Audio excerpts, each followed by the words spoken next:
Hello, আসন্ন লোকসভা নির্বাচনকে সামনে রেখে ভারতীয় জনতা পার্টির পক্ষ থেকে আজকে এই গাঙ্গাপুর বাজারে যে সান্ধ্যকালীন পথসভা, সেই সান্ধ্যকালীন পথসভায় যারা মঞ্চ উপবিষ্ট রয়েছেন, একাধিক ভারতীয় জনতা পার্টির নেতৃত্ব, এই মণ্ডলের সভাপতি ভাই অরিন্দম বিশ্বাস, মঞ্চে উপস্থিত আমার আগে বক্তব্য রাখেন মণ্ডলের প্রাক্তন সভাপতি, বর্তমান বিধানসভার কনভেনার প্রিয় দাদা নিহার কুমার বিশ্বাস মহাশয়, মঞ্চে উপস্থিত এই পঞ্চায়েতে দীর্ঘদিন ধরে মানুষ যে যন্ত্রণায় ভুগছিলেন, অর্থাৎ নির্বাচনের নামে একটা প্রহসন এবং বিরোধী রাজনীতি করা এবং তাদের উপরে যে অত্যাচার করা, অন্যায় করা, সাধারণ মানুষের দৈনন্দিন জীবন যাত্রাকে যারা ব্যাহত করে রেখেছিল শাসনকালের নাম করে, তাদের বিপক্ষে আপনারা বিপুল পরিমাণ জনসমর্থন দিয়ে এই দেবগ্রাম পঞ্চায়েতে আপনারা ভারতীয় জনতা পার্টির পক্ষে করে দিয়েছেন এবং সেই পঞ্চায়েতকে যিনি নেতৃত্ব দিচ্ছেন আমাদের প্রিয় নেত্রী মাননীয়া শিপ্রা বিশ্বাস মহাশয়, তৎসহ এখানে উপস্থিত একাধিক ভাই সুজন রয়েছেন যিনি সঞ্চালনা করছিলেন, কাকাবাবু, আমার বিভিন্ন স্তরের প্রত্যেক আগত মা বোনেরা রয়েছেন, আমার মা থেকে একাধিক জাতীয়তাবাদী ভারতীয় জনতা পার্টির কার্যকর্তা এবং সর্বোপরি এই দেবগ্রাম বাই গাঙ্গাপুর বাজারে যে সমস্ত ক্রেতা বিক্রেতা, স্থায়ী দোকানদার এবং প্রচলিত সাধারণ মানুষ, প্রত্যেকটি মানুষকে আজকে এই সান্ধ্যকালীন পরিস্থিতিতে আপনারা অত্যন্ত গুরুত্বের সঙ্গে আমাদের বক্তব্য শুনছেন, সেই কারণে আপনাদের সকলকে আমি ধন্যবাদ জানাই। নির্বাচন কমিশনের পক্ষ থেকে যে সমস্ত আধিকারিক বৃন্দ এসছেন, তৎসহ গাঙ্গাপুর থানার পুলিশ প্রশাসনের প্রত্যেকটি কর্তা ব্যক্তি, কারণ আপনাদের সহযোগিতার মধ্য দিয়ে ভারতীয় জনতা পার্টি বিগত পঞ্চায়েত নির্বাচনে গণতন্ত্রের উপরে দাঁড়িয়ে, গণতন্ত্র মতামতের উপরে দাঁড়িয়ে বিজেপির প্রধান এখান থেকে নির্বাচিত হয়েছে। তাই আমি অন্তত বিশ্বাস করি এই গাঙ্গাপুরের ব্যবসায়ী, গাঙ্গাপুরের সাধারণ মানুষ, দেবগ্রামের সাধারণ মানুষ, তারা অন্তত পঞ্চায়েতে পরিবর্তন হওয়ার পরে তারা স্বাধীনভাবে নিজের মত প্রকাশ করতে পারছেন, স্বাধীনভাবে ব্যবসা করতে পারছেন, কেউ তাদের কাছে জোর করে অন্তত তোলা আদায় করতে চাচ্ছে না। এটাই বিজেপির পঞ্চায়েত, এটাই বিজেপির প্রশাসন, এটাই বিজেপির নেতৃত্বের কাজ। বন্ধুরা, যেহেতু নির্বাচনটা লোকসভা নির্বাচন, ফলে লোকসভা নির্বাচনকে সামনে রেখে আমাদের আবেদন লোকসভা কেন্দ্রিক হবে, আমাদের প্রচার লোকসভা কেন্দ্রিক হবে, আমাদের বক্তব্য লোকসভা কেন্দ্রিক হবে।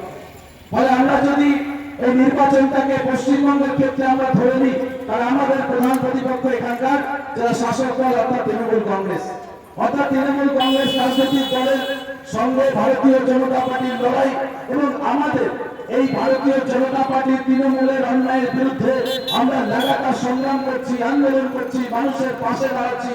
আর সেই আন্দোলনের ভাগিদার হওয়ার জন্য যারা কোনোদিন রাস্তায় নামেনি, যারা কোনোদিন আন্দোলন করেনি, শুধুমাত্র পার্টি অফিস, সোশ্যাল মিডিয়া এবং টিভিতে বসে বসে যারা বড় বড় বক্তব্য দিত, সেই সিপিএম আজকে এই তৃণমূল বিরোধী হাওয়ায় নিজেদেরকে ভাসিয়ে দেওয়ার চেষ্টা করছে। তাই মানুষের কাছে আমরা আহ্বান জানাবো, আমরা বক্তব্য রাখবো যে মনে রাখবেন 34 বছর ধরে এলাকার মানুষ সিপিএম কে হয়তো সমর্থন করেছিলেন, কেউ ইচ্ছাই করেছেন, কেউ অনিচ্ছাই করেছেন। সারা রাজ্যে জুড়ে সিপিএম তারা ক্ষমতায় ছিল, কিন্তু 34 বছর ধরে একবার ভেবে দেখবেন যে রাজনৈতিক দলের কাছে 34 বছর সময়টা অত্যন্ত কম বলে মনে হয়েছে।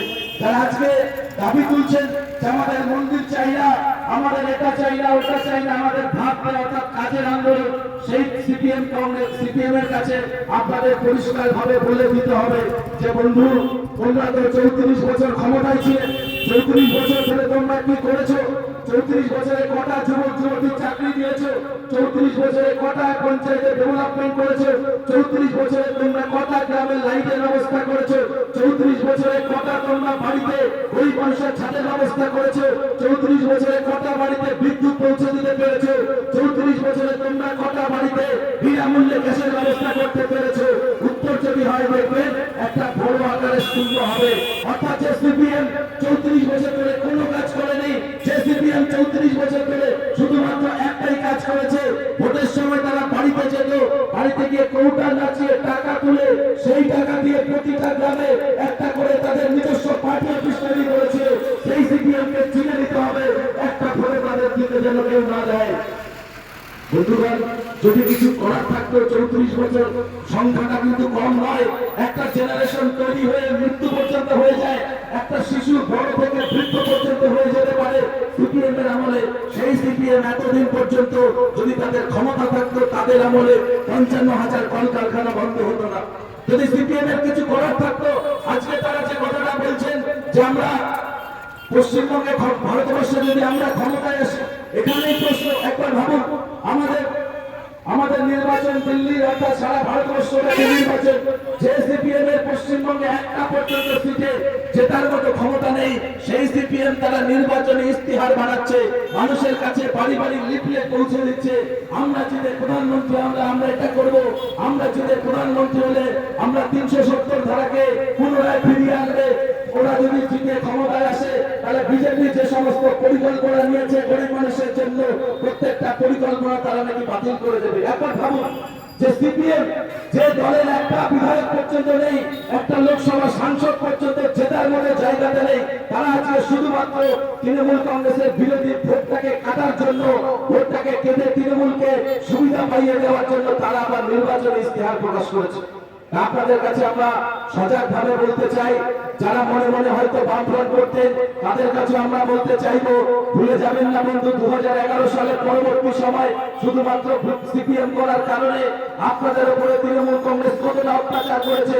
আপনাদের পার্টি অফিস ভেঙে জ্বালিয়ে দিয়েছে, আপনাদের কার্যালয় ভেঙে দিয়েছে, আপনাদেরকে ভোটে লড়াই করতে দেয়নি, পঞ্চায়েতে আপনাদের নমিনেশন পর্যন্ত করতে দেয়নি। মনে রাখবেন, আজকের দিনে সিপিএম পতাকা তুলতে পারছে শুধুমাত্র ভারতীয় জনতা পার্টির কারণে। কারণ বিজেপি এই 2019 এখান থেকে লোকসভা নির্বাচনের পরে জেতার পরে আমরা এখান থেকে বিধায়ক নির্বাচিত করেছিলাম, এবং তারপরে কিন্তু এখানে গণতন্ত্র প্রতিষ্ঠা হয়েছিল। তার কারণে আজকে সিপিএম তারা ঝান্ডা করে বিভিন্ন জায়গায় প্রচার করতে পারছে। অর্থাৎ বন্ধু, যদি পশ্চিমবঙ্গে গণতন্ত্র বেঁচে থাকে, সিপিএম বেঁচে থাকবে। যদি পশ্চিমবঙ্গে গণতন্ত্র বেঁচে থাকে, কংগ্রেস বেঁচে থাকবে। যদি পশ্চিমবঙ্গে গণতন্ত্র বেঁচে থাকে, তাহলে তৃণমূল কংগ্রেস আগামী দিন রাজনৈতিক কর্মসূচি করতে পারবে। আর গণতন্ত্র বাঁচাতে গেলে একমাত্র ভারতীয় জনতা পার্টিকে আপনাদের জেতাতে হবে। তাই আমি আশা করবো যে বিগত দিনে আপনারা যে যে রাজনৈতিক পরিস্থিতি ছিলেন না কেন, হতে পারে কেউ সিপিএম এর সঙ্গে ছিলেন, এটা অন্যায় নয়। কোন রাজনৈতিক দলকে সমর্থন করা কখনো অন্যায় বলে আমি মনে করি না। গণতন্ত্রে আপনি যে কোনো দলকে সমর্থন করতে পারেন, কিন্তু সেই দলের যদি নীতিতে মানুষের কোনো উপকার না হয়, সেই দলের কাজের মধ্য দিয়ে যদি সাধারণ গরিব মানুষের যদি কোনো উন্নতি না হয়, সেই দল থেকে ছেড়ে এসে যারা গরিব মানুষের কাজ করে তাদের পাশে আপনারা দাঁড়াতে পারেন, এতে মানুষ আপনাদেরকে ভালো বলবে। তাই আশা করবো আগামী নির্বাচনে যারা অন্তত মনে মনে সিপিএম করেন বা বামফ্রন্টকে এখনো সমর্থন করেন, তারা সকলে আসুন দলবদ্ধভাবে আপনারা এসে ভারতীয় জনতা পার্টিকে জেতান। মনে রাখবেন, বিজেপি যদি 2024 সাল এখান থেকে যেতে প্রত্যেকটা রাজনৈতিক দল তারা কর্মসূচি পালন করতে পারবে। আর যদি তৃণমূল কংগ্রেস জিতে যায়, একবার ভেবে যান 5 বছর আগে যখন পঞ্চায়েত নির্বাচন হয়েছিল, যিনি সিপিএম করতেন, যিনি কংগ্রেস করতেন, যিনি তৃণমূল করতেন, যিনি নির্দলে প্রতিদ্বন্দ্বিতা করার চেষ্টা পর্যন্ত করেছিলেন, নমিনেশন ক্ষেত্রে, পরবর্তীতে গণনা ক্ষেত্রে যারা গণনা করে জিতেছিলেন, তাদেরকে সার্টিফিকেট আদায় করতে গেলে জীবনের ঝুঁকি কতটা নিতে হয়েছিল, সেই কথা আজকে ভুলে গেলে চলবে না বন্ধু। তাই আপনাদের কাছে আমি আহ্বান জানাবো, গণতন্ত্রের পশ্চিমবঙ্গে রক্ষা করতে গেলে বিজেপি একমাত্র রাজনৈতিক দল। যদি পশ্চিমবঙ্গের ডেভেলপমেন্ট, যে ডেভেলপমেন্ট আমরা কাঙ্ক্ষিত, পশ্চিমবঙ্গের মানুষ যথেষ্ট মেধাবান, পশ্চিমবঙ্গের মানুষ তাদের মধ্যে মেধা যুক্ত সমস্ত কিছু রয়েছে, আমরা যে কোনো সময় আমরা সারা ভারতবর্ষকে নেতৃত্ব দেওয়ার ক্ষমতা পর্যন্ত রাখতে পারি। কিন্তু শুধুমাত্র এখানকার শাসক দলের সঠিক দৃষ্টতা না থাকার কারণে আজকে আমরা এখানে পিছিয়ে যাচ্ছি। তাই আপনাদের কাছে আমি আহ্বান জানাবো, এই লোকসভা নির্বাচনটাকে সর্বভারতীয় স্তরে ভাবুন। সর্বভারতীয় স্তরে তৃণমূল কংগ্রেসের কোনো সম্ভাবনা নেই, সর্বভারতীয় স্তরে সিপিএম এর কোনো সম্ভাবনা নেই। একমাত্র সম্ভাবনা আছে ভারতীয় জনতা পার্টির, অর্থাৎ বিজেপির। সেই বিজেপিকে আপনারা আশীর্বাদ করুন। এখানকার আমাদের প্রার্থী মাননীয় জগন্নাথ সরকার মহাশয়, তাকে বিপুলভাবে জয়যুক্ত করুন। আমরা পূর্ববর্তী বক্তা বলেছে যে জগন্নাথ সরকার তিনি কি কি কাজ করেছেন তার একটা খতিয়ান তুলে দেওয়ার চেষ্টা করেছেন। আমি সেই বিষয়ে বলতে চাই না, আমি শুধু একটা কথা বলবো, জগন্নাথ বাবুর আগে যিনি এখানকার সাংসদ ছিলেন, অনেকের নাম মনে এখনো হয়তো আছে, কিন্তু বেশিরভাগ মানুষ তার নাম ভুলে গেছে। তার নাম ছিল তাপস মণ্ডল, তৃণমূল কংগ্রেসের পক্ষ থেকে। একবার ভেবে দেখুন, জগন্নাথ সরকার কি কাজ করেছে? আপনি স্টেশনে চলে যাবেন, হাই রোডে চলে যাবেন, প্রতিটা পাড়ায় চলে যান, কোনো না কোনো ডেভেলপমেন্ট দেখতে পারবেন। কিন্তু 5 বছর আগে যিনি সাংসদ ছিলেন সেই সাংসদকে মানুষ কোথায় দেখেছে? রাস্তায় দেখেনি, কারোর বাড়িতে দেখেনি, কোনো ডেভেলপমেন্টে দেখেনি, কোনো জায়গায় কোনো ক্ষেত্রে যাকে দেখেনি। তারা বলছে এখানকার এমপিকে দেখা যায় না। তারা বলছে যে তৃণমূলের এমপি এত ভালো কাজ করলেন, তিনি 2014 থেকে 2019, যে 2019-এ তাকে দ্বিতীয়বারের জন্য চিন্তা ভাবনা করলেন না তাপস মণ্ডলকে প্রার্থী করার জন্য, সেখানে নতুন প্রার্থী করা হলো।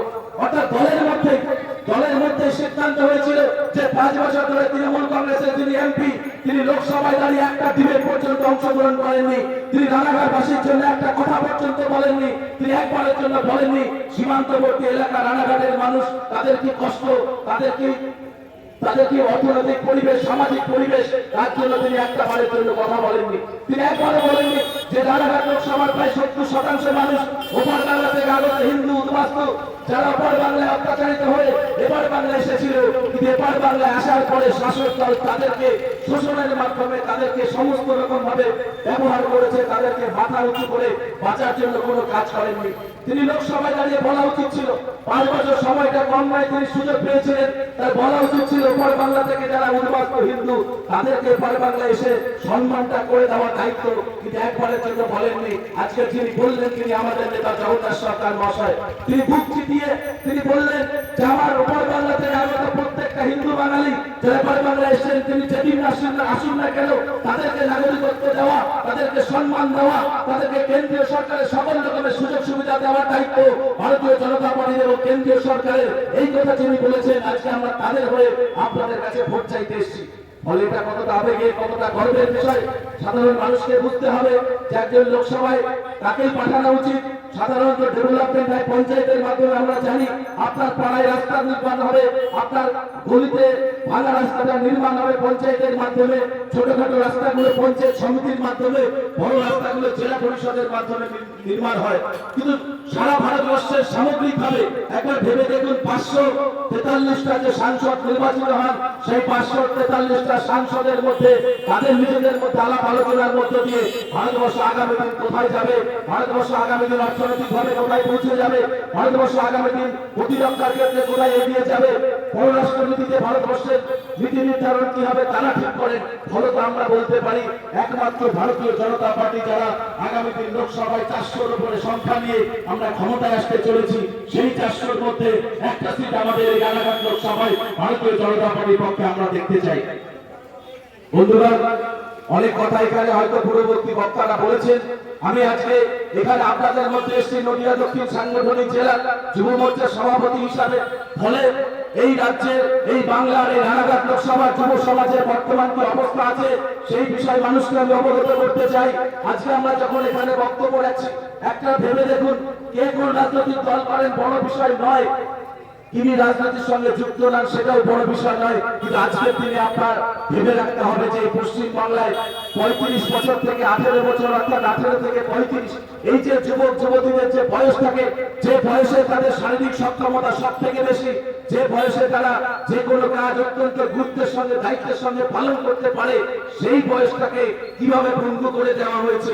একবার ভাবুন, যেই রাজ্যে বসবাস করে যারা উচ্চ শিক্ষিত তারা সরকারি চাকরির জন্য আবেদন করবেন, কিন্তু আবেদন করে কোনো লাভ নেই, তিনি চাকরি পাবেন না। যারা একটু কম শিক্ষিত তারা ভেবেছিলেন ছোটখাটো কাজের মধ্যে তারা নিয়োজিত হবে, কিন্তু রাজ্যের প্রত্যেকটা সরকারি ক্ষেত্র কর্মসংস্থান 100% বন্ধ করে দিয়েছে। যারা একদম হয়তো পড়াশোনা করতে পারেননি, যারা ভেবেছিলেন নিজে কায়িক পরিশ্রম করে এখান থেকে 1000 টাকা 1200 টাকা ইনকাম করে সংসারের হাতে তুলে দেবেন, যে টাকার মধ্য দিয়ে তার পরবর্তী প্রজন্ম তারা অর্থনৈতিকভাবে ডেভেলপমেন্টের জায়গায় পৌঁছাবে। যদি একবার বুকে হাত দিয়ে বলুন, এই বাংলায় বসবাস করে আপনি সারাদিন পরিশ্রম করে কোনো কাজের মাধ্যমে কি সৎপথে আপনি 500 টাকা ইনকাম করতে পারবেন?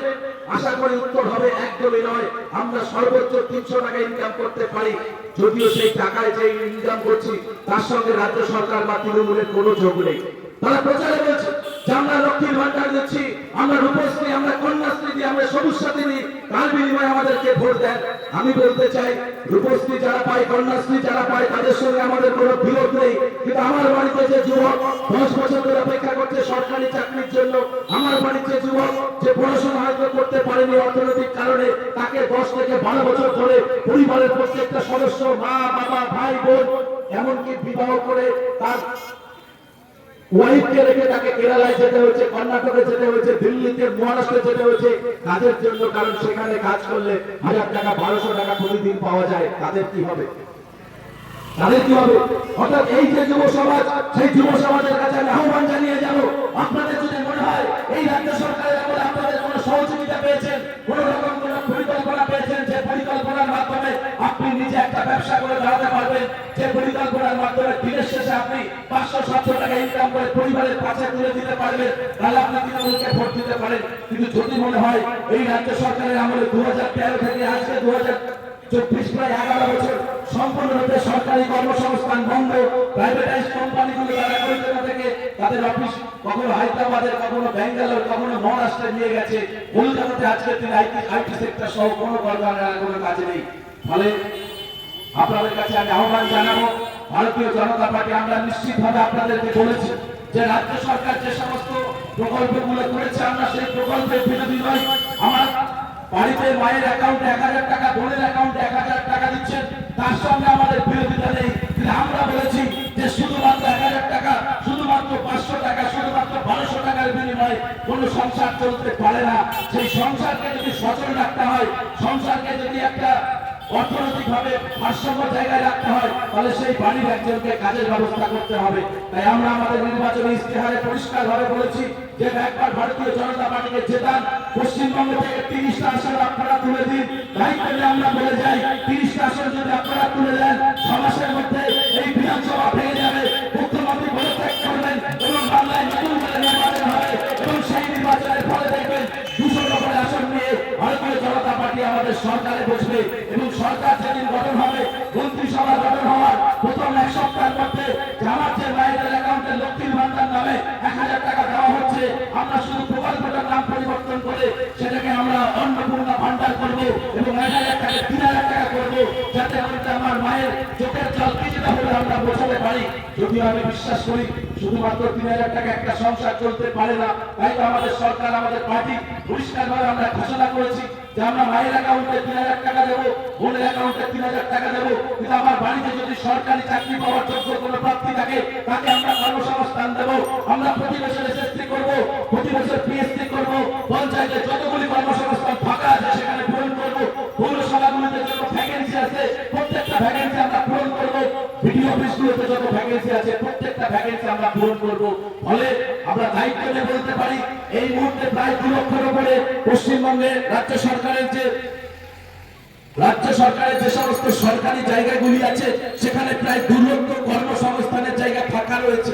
অর্থাৎ চাইলেই রাজ্য কালকে নোটিফিকেশন দিয়ে 2 লক্ষ কর্মসংস্থান পূরণ করতে পারে, কিন্তু তারাই রাস্তাতে হারবে না। তার কারণ তারা জানেন এই 2 লক্ষ পরিবারকে যদি আমরা চাকরি তুলে দিই, তাদের চোখ খুলে যাবে, তাদেরকে আমরা ভোট ব্যাংক হিসেবে রাখতে পারবো না। তারা আগামী দিন তারা সরকারের কাছে প্রশ্ন করবে, কেন তুমি চাকরি দাওনি, কেন আমাদের টিএ কেন্দ্রের সঙ্গে ফারাক রয়েছে।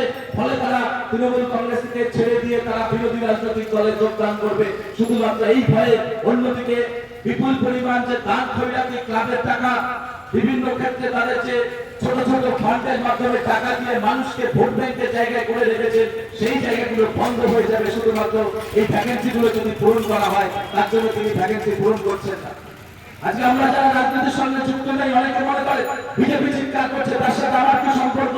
অনেকে মনে করতে পারেন ভোটের সাথে আমার কোনো সম্পর্ক নেই। তাদের কাছে আমি প্রশ্ন করতে চাই, আপনার বাড়ির সন্তান যদি ছোট হয় তিনি প্রাইমারি স্কুলে যান, যদি একটু বড় হয় হাই স্কুলে যান, আরেকটু যদি বড় হয় কলেজে যান।